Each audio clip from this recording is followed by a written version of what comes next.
Hello friends, welcome to शिक्षक prep. तो friends, BPSC TRE 3.0 और बिहार एस्टेट एग्ज़ाम, इन दोनों को लेकर बहुत बड़ी अपडेट है आप सभी के लिए। सबसे पहली अपडेट है बिहार एस्टेट एग्जामिनेशन डेट को लेकर के। और देखिए टीआरई 4 में कौन कौन से स्टूडेंट्स इस बार शामिल होंगे, इसको लेकर भी हम बात करने वाले हैं। और देखिए कुछ लोग ऐसे हैं जिनकी नौकरी चली गई है, यानी कि उनका सिलेक्शन हुआ लेकिन अब वो बाहर हो चुके हैं। वो कौन से कैंडिडेट्स हैं अभी मैं आपको दिखाऊंगी। साथ ही साथ डोमिसाइल नीति को लेकर बहुत बड़ी अपडेट है। आप लोगों की क्वेरी भी आ रही थी कि क्या डोमिसाइल नीति लागू होगी या फिर नहीं होगी। और साथ ही साथ सीटेट वालों के लिए भी कुछ बहुत अच्छी गुड न्यूज़ है। तो चलिए सारी चीज़ें हम डिटेल में जान लेते हैं फ्रेंड्स, बने रहिएगा वीडियो में एंड तक। देखिए सबसे पहली अपडेट है उन स्टूडेंट्स के लिए जिनकी नौकरी जो है जा चुकी है, क्योंकि उन्होंने फर्जी प्रमाण पत्र लगाए हुए थे। तो देखिए यहाँ पर 4 शिक्षक बर्खास्त हो चुके हैं। ठीक है, यहाँ पर आप देख सकते हैं प्राथमिकी व सर्टिफिकेट केस करने का निर्देश, स्थापना डीपीओ रवि रंजन ने की कार्रवाई। देखिए किस तरीके से इन्होंने जॉब ली थी। फर्जी बीटेट, सीटेट और एस्टेट प्रमाण पत्र के सहारे जिले में वर्षों से नौकरी कर रहे 4 शिक्षकों को बर्खास्त कर दिया है। यानी कि वर्षों से नौकरी कर रहे हैं। आप सोच सकते हैं कि कितने साल हो गए इनको जॉब करते हुए, और अब जो है जाकर जांच हो रही है इनके डॉक्यूमेंट्स को लेकर। और अभी इनके पास वो डॉक्यूमेंट नहीं मिले क्योंकि वो फर्जी थे, इसलिए इनको बर्खास्त कर दिया गया है। सक्षमता परीक्षा के बाद विभागीय जांच में फर्जीवाड़ा का खुलासा हो चुका है। कार्रवाई की जद में आने वाले शिक्षकों में भरगामा प्रखंड स्थित आदर्श मनी सिमरबनी की प्रियंका कुमारी, भरगामा के ही उत्क्रमित मवी पैकवार की मंजू कुमारी, नरपतगंज प्रखंड स्थित मवी खाब्द डुमरिया की ज्योति कुमारी और रानीगंज, ये सारा इनका एड्रेस है। ठीक है, तो देखिए विभागीय निर्देश के आलोक में यह कार्रवाई स्थापना डीपीओ रवि रंजन ने की है। डीपीओ ने संबंधित नियोजन इकाई के सचिव को प्राथमिकी दर्ज करने के साथ सर्टिफिकेट केस भी दर्ज करने का निर्देश दे दिया है। डीपीओ ने कार्रवाई कर 3 दिनों के अंदर रिपोर्ट मांगी है। डीपीओ ने बताया कि इन 4 शिक्षकों के बीटेट, सीटेट और एस्टेट क्रमांक फर्जी पाए गए हैं। इन लोगों ने अपने प्रमाण पत्रों के सत्यापन जांच में उपस्थित न होकर अन्य कारण बताते हुए त्यागपत्र दे दिया था। ठीक है, तो यहाँ पर आप देख सकते हैं ये जो अपडेट है ना, ये आपको बताने का रीज़न ये है कि आप लोग ऐसी चीज़ें बिल्कुल ना करें। अगर आपके पास प्रमाण पत्र नहीं है तो आप एग्ज़ाम देने ही ना जाएं, क्योंकि टाइम वेस्ट होगा। और अगर आप सेलेक्ट भी हो जाएंगे ना, बाद में इसी तरीके से जाँच होगी और आपको बाहर कर दिया जाएगा। इसीलिए वही स्टूडेंट्स एग्ज़ाम देने जाएँ टीआरई 3 का जिन्होंने फॉर्म फिलअप करा है, साथ में जिनके डॉक्यूमेंट्स एकदम सही हैं। अगर फर्जी डॉक्यूमेंट होंगे ना तो एक ना एक दिन ऐसे ही पकड़े जाएंगे और बाहर कर दिए जाएंगे। ऐसा ही ये तो अभी वर्षों से यहाँ पर जॉब कर रहे हैं। इससे पहले मैंने आप लोगों को लिस्ट दिखाई थी 49 स्टूडेंट्स की। टीआरई 1 और टीआरई 2 के स्टूडेंट्स थे वो, जिनको अभी बाहर किया गया है।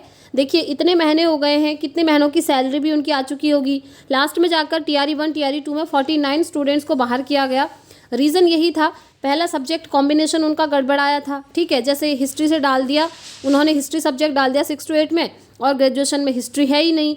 इस तरीके से बहुत सारी चीज़ें हैं। जैसे सीटेट की हम बात कर लें, सीटेट पेपर 1 क्वालिफाई है और वहाँ मैथ साइंस के टीचर बने हैं 6 to 8 में, जबकि आप जानते हैं 6 to 8 में अगर आपको टीचर बनना है तो सीटेट पेपर 2 क्वालिफाई चाहिए।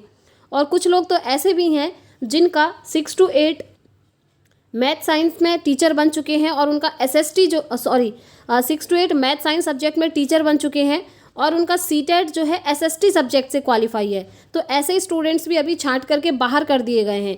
तो ये सारी चीज़ें आपको बताने का रीज़न ये है फ्रेंड्स कि अगर आप लोगों के पास भी ये सारी चीज़ें हो रही हैं, सब्जेक्ट कॉम्बिनेशन नहीं बैठ रहा है या फिर सीटेट वाली कोई दिक्कत है, सीटेट, बीटेट, एस्टेट, क्योंकि आप जानते हैं अगर आपको 9th-10th में टीचर बनना है तो आपका एस्टेट पेपर 1 क्वालिफाई होना चाहिए, और अगर आप 11th-12th में टीचर बनना चाहते हैं तो एस्टेट पेपर 2 होना चाहिए, और उसी सब्जेक्ट में क्वालिफाई होना चाहिए जिस सब्जेक्ट का आपने फॉर्म फिलअप करा है, जिस सब्जेक्ट में आपने ग्रेजुएशन या पोस्ट ग्रेजुएशन की डिग्री ली है। ठीक है, क्योंकि एस्टेट पेपर 2 तो होता है 11th-12th के लिए और वहाँ पर पोस्ट ग्रेजुएशन भी मांगते हैं। तो ये सारी चीज़ें आप लोग देख लीजिएगा, अदरवाइज़ क्या होगा ना, एग्ज़ाम देने आप जाएंगे, आपका टाइम भी वेस्ट होगा, पैसा भी जाएगा, साथ ही साथ अगर सिलेक्शन हो गया तो बाद में डॉक्यूमेंट वेरिफिकेशन के टाइम पर ये बाहर कर देंगे। तो इन चीज़ों से आप लोग बच के रहिएगा।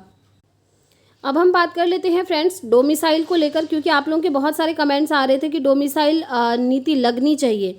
देखिए हर स्टेट का अपना अपना हिसाब है। अगर मैं बताऊं, जैसे उत्तराखंड स्टेट है, वहाँ पर डोमिसाइल लगा हुआ है, यानी कि कोई अगर अदर स्टेट का कैंडिडेट यहाँ पर आकर फॉर्म फिलअप करता है तो वो नहीं कर पाएगा, क्योंकि यहाँ पर डोमिसाइल चाहिए आपको। तो ये स्टेट के ऊपर डिपेंड करता है। अब बिहार में बिहार सरकार ने बोला है कि डोमिसाइल नहीं चाहिए, यानी कि ऑल ओवर इंडिया के कैंडिडेट्स यहाँ पर अप्लाई कर सकते हैं। ठीक है, तो इस चीज़ को लेकर आंदोलन भी चला था। अप्रैल में ही एक दिन महा आंदोलन आप उसको कह सकते हैं, बहुत सारे स्टूडेंट्स वहाँ पर गए भी थे। और अपडेट यही आया कि डोमिसाइल नीति अभी तक लागू नहीं हुई है। और इस बार देखिए TRE 3 में तो डेफिनेटली नो, बिग नो, क्योंकि फॉर्म तो ऑलरेडी फिलअप हो चुके हैं।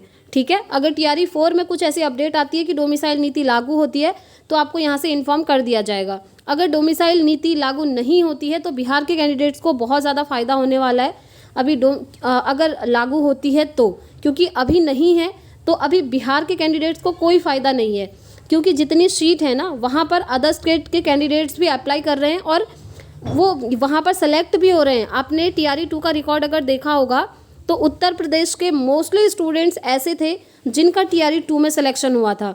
तो इस तरीके से कहीं ना कहीं बिहार के कैंडिडेट्स को बहुत ज़्यादा निराशा ही मिल रही है, ये आप समझ सकते हैं अगर आप बिहार के कैंडिडेट्स हैं तो। और आप जानते ही हैं अगर ऑल ओवर इंडिया के कैंडिडेट एलिजिबल होते हैं तो वहाँ पर कंपटीशन अच्छा खासा होता है।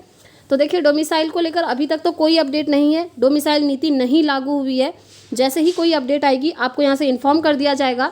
इसलिए अगर आप चैनल पर पहली बार आए हैं फ्रेंड्स तो चैनल को सब्सक्राइब करके बेल आइकन प्रेस कर लें, ताकि हर एक अपडेट आपको टाइम से मिलती रहे। अब हम बात कर लेते हैं सीटेट स्टूडेंट्स के लिए क्या गुड न्यूज़ है। देखिए कुछ स्टूडेंट्स ऐसे होंगे जिन्होंने इस बार TRE 3 का फॉर्म फिलअप करा है, क्योंकि उनका सीटेट पहले से ही क्वालिफाई होगा। लेकिन कुछ कैंडिडेट्स ऐसे हैं जिनका सीटेट होने वाला है इस बार जुलाई 2024 में। तो जिनका जुलाई में एग्ज़ाम है वो TRE 3 में तो अपीयर हो ही नहीं पाएंगे। सिंपल सी चीज़ है, क्योंकि TRE 3 का एग्जामिनेशन डेट भी आ चुकी है, 10 से 12 जून के बीच में एग्ज़ाम है और फॉर्म तो पहले ही फिलअप हो चुके थे। हाँ, अभी तक एडमिट कार्ड नहीं आया है, एडमिट कार्ड भी आपका बहुत जल्द आ जाएगा। तो सीटेट स्टूडेंट्स के लिए गुड न्यूज़ ये है, जिनका जुलाई में एग्ज़ाम है सीटेट का, वो TRE 4 में अपीयर हो पाएंगे। जी हाँ, आप लोगों की क्वेरी भी आ रही थी कि क्या हम TRE 4 दे सकते हैं। बिल्कुल आप दे सकते हैं, क्योंकि जुलाई में सीटेट का एग्ज़ाम है और बहुत जल्द रिजल्ट भी आ जाता है, 1 महीने के अंदर अंदर। हाँ, आपका जो मेन डिजी लॉकर पर सर्टिफिकेट और मार्कशीट आती है ना, वो सीटेट जुलाई वाली 1 महीने से थोड़ा ज़्यादा टाइम लगता है उसको आने में, लेकिन उससे कोई प्रॉब्लम नहीं है। बस आपका रिजल्ट आना चाहिए, रिजल्ट के बेसिस पर ही आप TRE 4 में अप्लाई कर पाएंगे। अगर आपका तब तक डिजी लॉकर पर नहीं आता है सर्टिफिकेट मार्कशीट, तब भी आप अप्लाई कर सकते हैं, क्योंकि वहाँ पर सीरियल नंबर, रोल नंबर सब कुछ होता है सीटेट का। ठीक है, रिजल्ट में। तो ये चीज़ हो गई सीटेट वालों के लिए बहुत अच्छी गुड न्यूज़। अब एक बार हम बात कर लेते हैं एस्टेट एग्ज़ाम को लेकर। तो यहाँ पर आप देख पा रहे होंगे स्क्रीन में, मैंने आपको कल भी बताई थी ये अपडेट, लेकिन आप में से काफ़ी सारे लोगों का कहना ये था कि एग्जैक्ट डेट बता दीजिए कब होगा। तो देखिए फ्रेंड्स, एग्जैक्ट डेट तो आपको कोई भी नहीं बता सकता। यहाँ पर जो अपडेट आई है रजनीश कुमार जी द्वारा हमें दी गई है, तो उन्होंने यही बोला है कि मई के लास्ट वीक में आपका एग्ज़ाम होगा, यानी कि मई में एस्टेट का एग्ज़ाम कंफर्म है, वो भी लास्ट वीक में। ठीक है, अब लास्ट वीक में आप लगा सकते हैं, आप ये मानकर चलिए 23 से 30 मई के बीच में आपका एग्ज़ाम हो जाएगा। बहुत जल्दी एग्ज़ाम है और आप लोगों के पास टाइम कम है, इसलिए प्रिपरेशन करते रहिए। जो मेन एडमिट कार्ड होगा फाइनल, वो 2 दिन पहले ही आएगा और जैसे ही कोई भी ऑफिशियल अपडेट आएगी आपको यहाँ से इन्फॉर्म कर दिया जाएगा। ठीक है, ये रही एस्टेट के एग्जामिनेशन की डेट। अगर हम बात करें TRE 3 की डेट, तो TRE 3 का एग्ज़ाम होना है 10 से 12 जून के बीच में। अब देखिए, मैंने आपको पहले भी बोला था कि जो एस्टेट का एग्ज़ाम है वो TRE 3 से पहले ही होगा, और अब आपने देख लिया मई लास्ट में एस्टेट का एग्ज़ाम है और 10 से 12 जून के बीच में TRE 4 का एग्ज़ाम है। आप में से काफ़ी सारे स्टूडेंट्स ये भी पूछ रहे थे कि 10 से 12 जून के बीच में किस किस का एग्ज़ाम होगा। तो देखिए उसमें सभी का एग्ज़ाम हो जाएगा, 1 to 5 का भी हो जाएगा, 6 to 8 का भी होगा, 9 10th का भी होगा, 11 12th का भी होगा। जैसे पिछली बार आपकी डेट आई थी ना, भले ही वो कैंसिल हो चुका था क्योंकि पेपर आपका लीक हो चुका था, उसमें भी क्या था, एक दिन में फर्स्ट शिफ्ट में 1 to 5 का, सेकंड शिफ्ट में 6 to 8 का पेपर था। इसी तरीके से 2 दिन में आपके पेपर खत्म हो जाएंगे 10 से 12 के बीच में जून में। एक दिन में 1 to 5 6 to 8 का हो जाएगा और दूसरे दिन 9 10th 11 12th का हो जाएगा। जैसे ही क्लियर अपडेट आती है आपको हम यहाँ से इन्फॉर्म कर देंगे। ठीक है, तो फिलहाल यही अपडेट थी फ्रेंड्स, बाकी जो भी अपडेट्स आती रहेंगी आपको यहाँ से इन्फॉर्मेशन मिल जाएगी। अगर आपकी और कोई क्वेरी है तो आप मुझसे कमेंट बॉक्स में पूछ सकते हैं।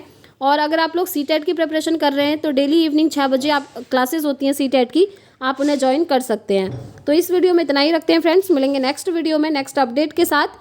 Thanks for watching.